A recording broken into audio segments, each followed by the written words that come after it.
So guys, adakah sekarang ni korang tengah survey nak beli the new iPhone 17? Tengoklah dari segi punya storage. Bila storage yang lagi tinggi ni lebih mahal sikit lah. So kalau ambil yang paling rendah pun 256GB pun okey lah. Cuma dia punya akan datang tu, dia punya storage tu memang akan lebih cepat penuh lah. Dan kat sini saya ada satu solusi yang cukup mudah dan murah untuk manage korang punya phone storage. Kat tangan saya ni ada 3 phone drive yang berbeza brand dan juga berbeza specs lah.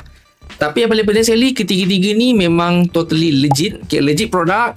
Korang boleh simpan storage, dia tak ada yang kosong lah. Sebab kadang-kadang sekarang ni dah ada yang scam, dia beritahu dia 1 tera, tapi padahal dia punya storage dia cuma dalam 128GB saja contohnya. So ni jangan risau, ini memang totally legit. So yang pertama saya nak recommend korang ialah SanDisk phone drive. So SanDisk ni cukup-cukup well known untuk produk-produk hard drive semua tu, SSD apa. Ini antara yang sangat-sangat trusted brand lah. Kelebihan dia ialah dia ada 2 interface, satu USB-C, satu lagi USB-A lah. So USB-C ni korang cucuk ke korang punya phone untuk transfer data.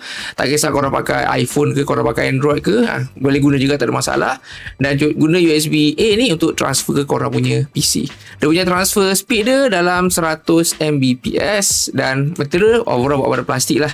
Cukup ringan dan mudah nak bawa ke mana-mana. Yang kedua ialah daripada brand Orico. So brand Orico ni pun cukup well known, keluarkan pelbagai jenis aksesoris komputer, termasuklah enclosure ataupun cloud base untuk hard drive semua tu. Memang cukup well known lah dan very trusted brand lah. Dan sama juga ada flash drive macam yang SanDisk ni. Dia pun ada 2 interface, Type C dengan Type A. Tapi kelebihan dia yang pertama ialah dia material menggunakan alloy. So lebih lasak sikit lah.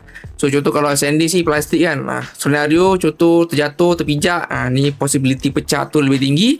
Ini besi, terpijak memang lebih rasak sikit lah. Dan juga dari segi dia punya transfer speed pun laju sikit, dapat dalam 150 Mbps. So this one a bit betul laju sikit. Dan yang terakhir yang saya nak recommend ialah daripada brand SSK. Tapi ini berbeza daripada dua tadi. Yang dua tadi tu flash drive, yang ini ialah SSD drive. SSD tu dah drive lah. So basically dia SSD pen drive lah. So kalau SSD ni dia punya transfer speed memang lebih pantas. So this one dapat dalam 550 Mbps transfer speed. So memang lebih efisien lah. So nak transfer file memang lebih laju, lebih mudah. Dan dia punya interface pun sama juga. Ada Type C kat belakang sini ada Type C, dan kat belakang sini ada dia punya USB-A. Cabut dia punya cap tu untuk keluarkan dia punya USB-A connection. Dan dia punya interface pun dia support USB 3.2 Gen 2. So memang lebih pantas lah. Dan punya overall material pun sama macam Orico. Ada buat pada zinc alloy. So memang lebih lasak. Dan of course SSD ni harga dia lebih up sikit lah. Yang paling rendah pun 128GB dapat dalam 100 plus macam tu. So okey lah. So guys, inilah antara alternatif yang korang boleh guna untuk manage korang punya phone storage lah. Sebab sekarang ni kalau nak beli yang storage yang lebih tinggi memang agak mahal lah. So ini antara alternatif yang murah lah yang korang boleh dapatkan.